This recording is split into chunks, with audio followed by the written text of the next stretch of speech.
This is for Palestine, Ramallah, West Bank, Gaza. This is for the child that is searching for an answer. This is not just a war over stolen land. Why do you think little boys are throwing stones at tanks? And we'll never really know how many people are dead. They drop bombs on innocent girls while they sleep in their bed.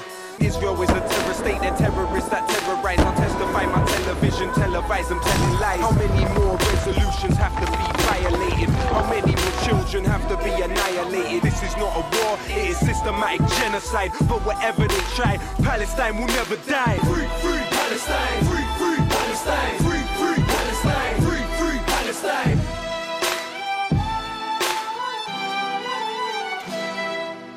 Hello, I'm Chris Williamson, and this is Palestine Declassified, where we investigate the Israeli regime's global war against solidarity with the illegally occupied people of Palestine. In this week's show, we're going to examine the significance of Noam Chomsky's relationship with the disgraced former US financier Jeffrey Epstein, who died in prison nearly 4 years ago. Chomsky is a towering intellectual and a prominent anti-imperialist left-wing political activist. He actually spoke out in support of me when I was being targeted by a Zionist-inspired witch hunt back in 2019 when I was still a member of the British Parliament. But the Wall Street Journal recently published the names of prominent individuals who were included in Epstein's private calendar, and Chomsky was one of them. Epstein reportedly worked with Israel's intelligence services and used underage girls to blackmail politicians into giving information to Israel. We'll be discussing the significance of the Wall Street Journal's revelations after Latifa Abu Chakra's report about Noam Chomsky's political background and influences stretching back more than 70 years. Noam Chomsky has made significant contributions to the field of linguistics, but he's better known for his political contributions and critiques of US foreign policy. He is known for many books excoriating US imperialism, including American Power and the New Mandarins, The Washington Connection and Third World Fascism, Necessary Illusions, Manufacturing Consent, Deterring Democracy and Hegemony or Survival. On Palestine, Chomsky has written widely, including the landmark book, The Fateful Triangle, The United States, Israel and the Palestinians, published in 1983. More recently, On Palestine, written with the British-based scholar Ilan Pape. One of Chomsky's most important interventions is his 1967 "It's the responsibility of intellectuals to speak the truth and expose lies." This is surely what Chomsky has tried to do in a seemingly exemplary life of political commitment, stretching over more than 70 years.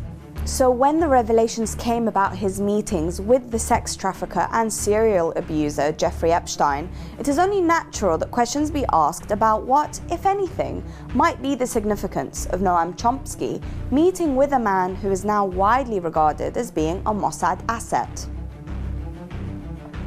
To answer this question, we need to look at Chomsky's overall attitude to the so-called State of Israel. Chomsky was a Zionist youth leader who was interested in Hashemir Hatzair, the socialist Zionist group, that for 3 years between 1942 and 1945 opposed a Jewish state, though they never allowed Arabs to join their kibbutzim. Chomsky was already politically conscious in 1942. At the age of 14, he was already visiting his uncle in New York, who sold a Yiddish-language anarchist paper. In the 1950s, Chomsky and his wife traveled in Israel and lived on the Hashemir kibbutz Hazariah. As Chomsky has recalled, they were binationalists, but there was an element of oppression I couldn't get around.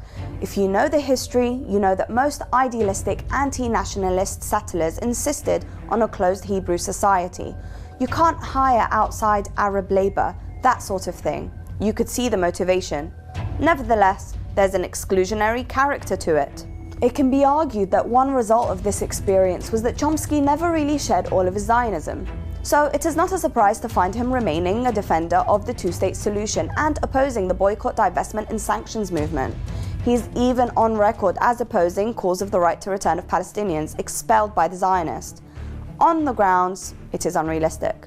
Perhaps these views will help to explain how and why Chomsky came to be entangled with the known sex abuser Jeffrey Epstein and came to meet with Epstein's close contact, the former Israeli Prime Minister Ehud Barak. As always, we're joined by our resident expert David Miller. David's an academic and a former professor at Bristol University, and is now a non-resident senior research fellow at the Centre for Islam and Global Affairs at Istanbul Zayem University. He's also a co-director of the lobbying watchdog Spinwatch and is a leading British scholarly critic of Israel. Our guest expert today is Max Blumenthal, and I spoke to him earlier via Skype.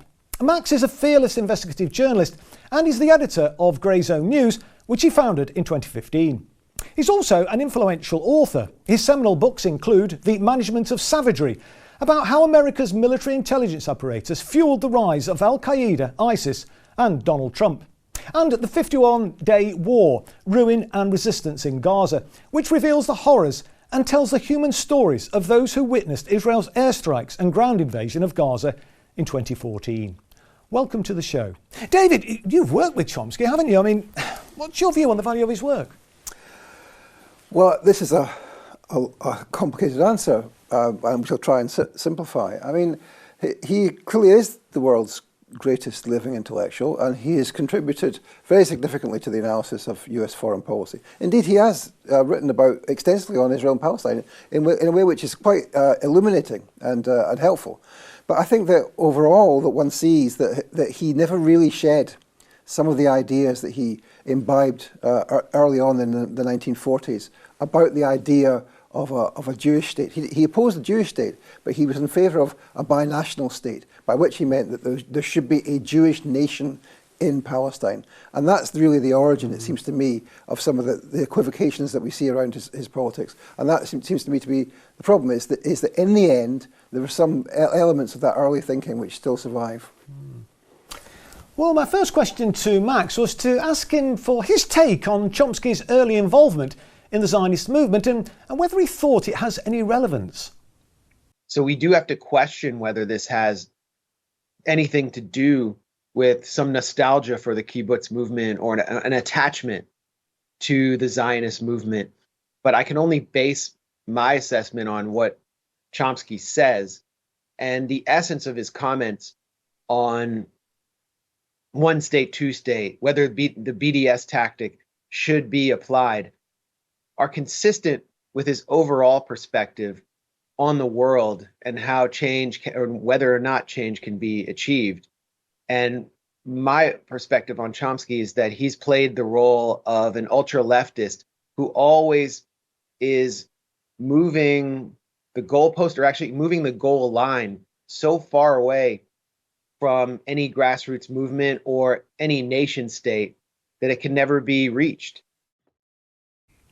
And David, tell us about this organisation Hashomer Hatzair and the kibbutz movement that it founded. So it was the furthest left of the Zionist organisation, socialist Zionist organisation. It's described actually by Chomsky as being full of Trotskyists and what he calls Stalinists, right? And he said he would never have joined it because of the ideological heritage it had. He was an anarchist and he couldn't get on board with that kind of politics, but he was very close to it.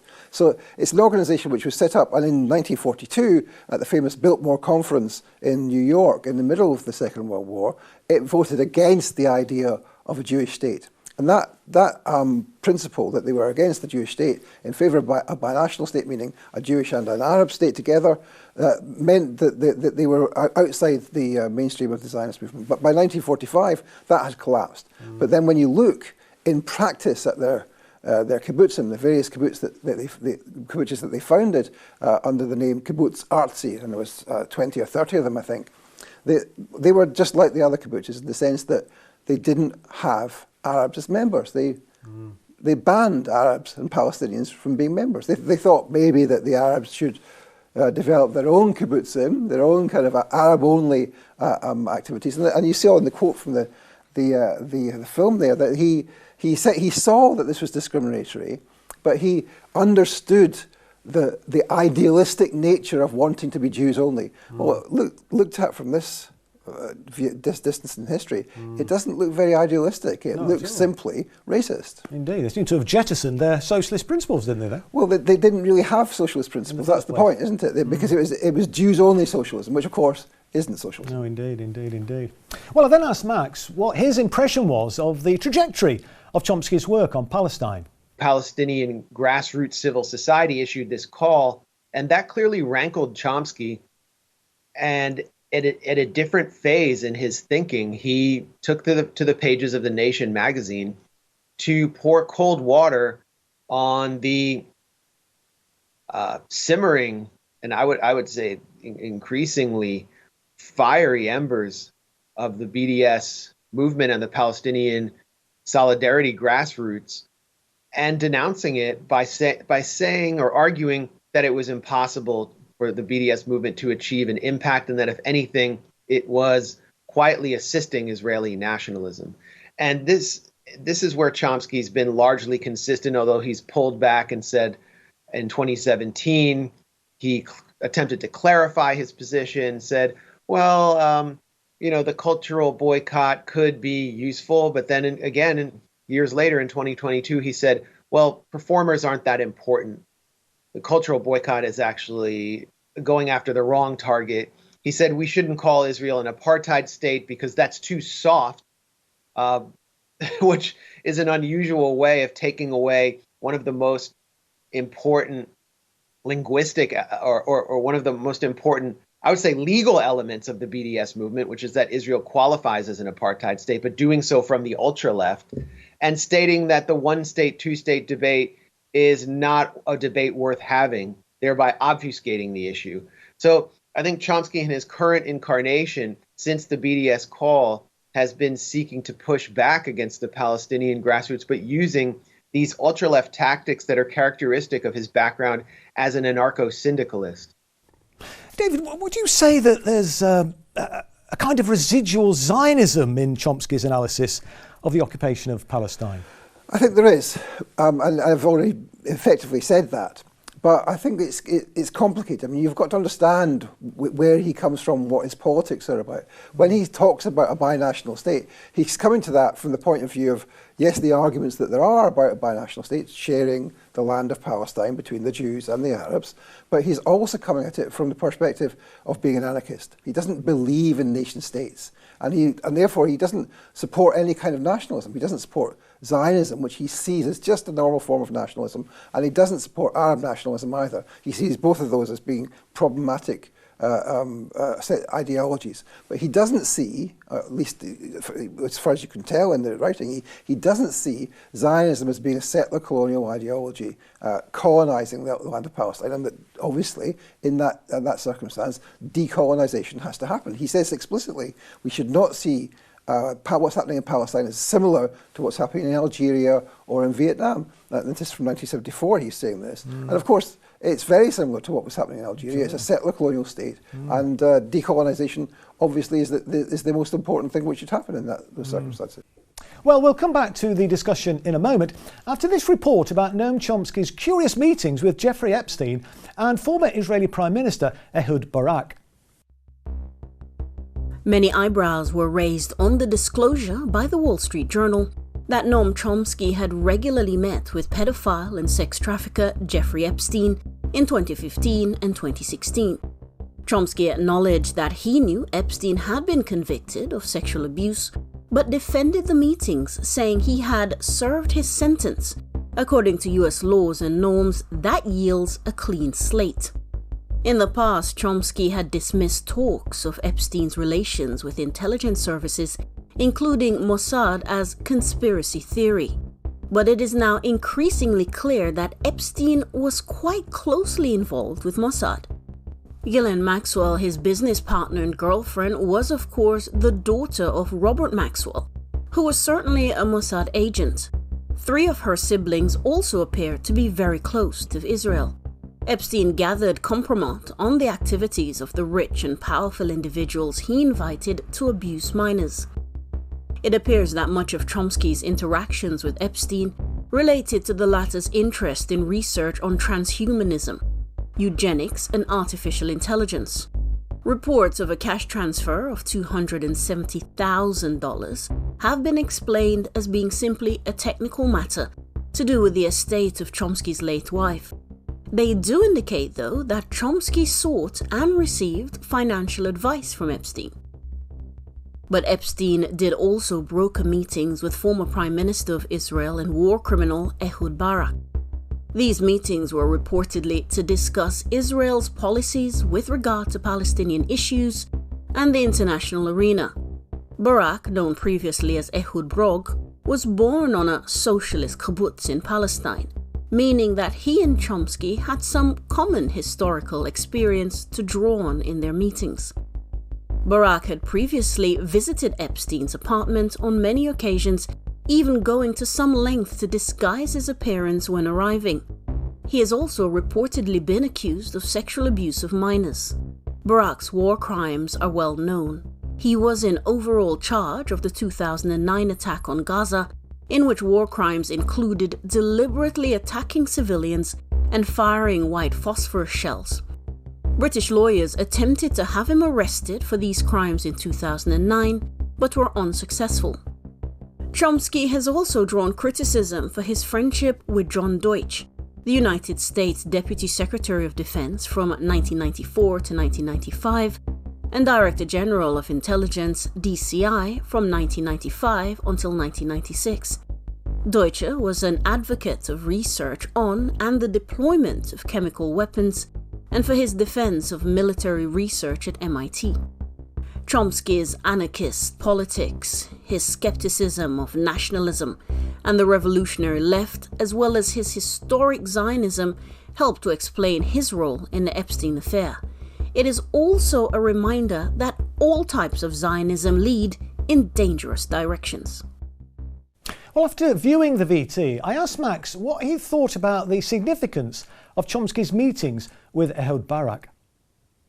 Noam Chomsky is holding these meetings in 2015 and 2016 around almost at precisely the same time he was wagging his finger at the BDS movement in the pages of The Nation. And of course, these meetings were secret and off the record. If it had been known that Noam Chomsky was holding private meetings with the worst war criminal, arguably the worst war criminal in contemporary Israel, brokered by a convicted sex offender, I'm not sure the Nation's editorial staff would have been able to justify those commentaries that played a major role in demoralizing the BDS movement. David, what do you make of this idea that discussing Epstein's involvement with Mossad is just another conspiracy theory? Well, it's curious, isn't it? I mean, it's not the kind of thing which you would expect Noam Chomsky to say, perhaps. And certainly it's been the case that he hasn't historically been accused of being a conspiracy theorist. But of course, if you read his work, he is not at all a conspiracy theorist. He's very much an empirical social scientist when he gets involved in sociology and political science. So it's kind of curious. And of course, there's no suggestion that he said that in order to cover up his kind of affiliations, because it happened before the alleged meetings. But it's a very curious thing to say, because of course, you know, he would have known, and he did know about the involvement of many of his contacts with the CIA and indeed with Mossad, and it doesn't seem to have fazed him. He said about the sexual abuse convictions, all these were spent convictions, but at the same time, he must have been aware, certainly he was aware of Ehud Barak's role in Israel, and the fact that he'd been arrested, or there was an attempt to arrest him for war crimes. He knew very well of Barak's war crimes. He'd written extensively about them, and therefore it's strange that to find that he denounces this idea that Epstein had intelligence connections. It's as if he's not paid any attention to what Mossad does, or the history of its operations in the US, which of course are extremely extensive. Well, I then asked Max if he thought there were legitimate questions arising from these disclosures about whether Chomsky saw any sort of indirect relationship with Mossad, or if he thought that was going too far. I only know what's on the record. I haven't had any discussions with Noam Chomsky about his meetings with Jeffrey Epstein. There is considerable evidence to raise questions about whether Jeffrey Epstein was a Mossad agent. The Saudi ID card being found in his home in New York being one of the most clear evidences. I mean, I highly doubt Saudi intelligence was using Jeffrey Epstein. This looks like a cover for another Middle Eastern intelligence agency, but who's to say what Chomsky's interest in Jeffrey Epstein was? I know that Jeffrey Epstein would hold regular lunches and was sort of a affable an inquisitive figure who would have lunch with New York intellectuals. Woody Allen was his close buddy, and Chomsky got wrapped up in this scene. I don't know if it has anything to do with his interest in the Mossad, but here he is sitting down meeting with someone who was essentially an Israeli hitman during the 1980s to hold off-the-record discussions. I mean, it would have been one thing, and it might have been actually significant and interesting if Noam Chomsky had held on-the-record conversations with Ehud Barak, where they actually debated, and Chomsky eviscerated the logic of Zionism. But that's not what took place. David, do you think Chomsky's background in Zionism and his attitude towards Leninism can sort of help to explain his sort of political actions in this case? I think so, yes. I mean, to explain it, you've got to understand the different facets of Chomsky's ideas. So his historical Zionism is a Zionism which is sceptical of official Zionism to some extent and believes to some extent in the idea of a binational state, even although the organisation he was associated with, Hashem HaZer, abandoned that in 1945, before the creation of the State of Israel. So there's that kind of Zionist influence to some extent, but also the idea of nationalism is something that he's opposed to. So he opposes Zionism as a form of nationalism, and he opposes Arab nationalism, and indeed, effectively, the resistance in Palestine as simply a form of nationalism and something which is reaction, which we shouldn't have any truck with. And he says that for a long time about the PLO, and then of course more latterly about Hamas. So there's a sense in which he also has this, because of his skepticism about Leninism, about socialist revolution, he also won't go anywhere near backing international or geopolitical solutions to the Palestinian conflict, or indeed to supporting socialist revolutionaries who are active in Palestine and indeed in other colonial conflicts, because he's very skeptical of that. His biggest reference point in relation to questions of revolution is, of course, George Orwell's book on Homage to Catalonia, which is about the role of an anti-Stalinist, as he would see it, militia called the PUM, the Trotskyist militia. So he very much is opposed to Leninism and to socialism as defined by Marx and by Lenin and by the international movement, and that's partly a result. Helps explain why he's so sceptical about the possibility of dismantling Zionism or an anti-colonial approach to Zionism. Do you think that sort of undermines his sort of anti-imperialism then?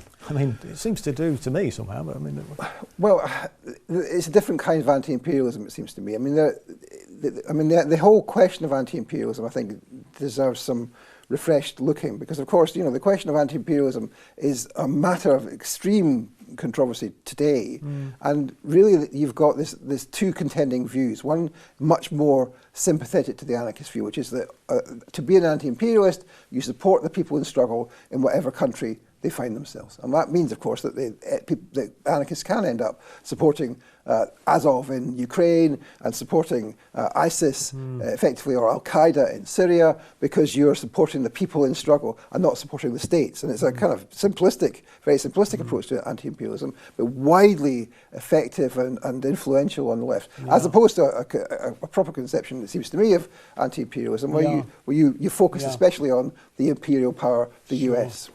And finally, David, do you think there's a danger that this will be used by advocates of Zionism to discredit Chomsky's work on Palestine? I think you've got to consider that as a possibility, and therefore to think carefully about what you say before you say it. And I would think we all should be doing that. But if you look at the response so far, it doesn't seem to have been the case that they've used it in this kind of way. And instead what happens is that the Zionists tend to just ignore this, or to see it as an opportunity to kick Chomsky for being anti-Zionist, as they would see it, or anti-Israel. I mean, he's not really anti-Zionist in the proper sense, I don't think. So I don't think that that's a concern. I think we should be thinking carefully about what does anti-Zionism mean, and to what extent are some elements of the anti-Zionist movement and people in the anti-Zionist movement still effectively having a residual set of proto-Zionist or partly Zionist ideas, and the extent to which we need to properly identify that and think about how we surpass that. Yeah. Well, I'm afraid we're going to have to leave it there now because, unfortunately, we're out of time again. Let me thank our guest, Max Blumenthal, and of course our resident expert, Professor David Miller. If you found today's programme interesting, help us to grow our audience by sharing the Rumble link on your social media platforms. You can also follow the show on Facebook, Twitter and Telegram. And remember, Palestine Declassified will be back next week with more investigations and analysis. So until then, this is Chris Williamson saying bye for now.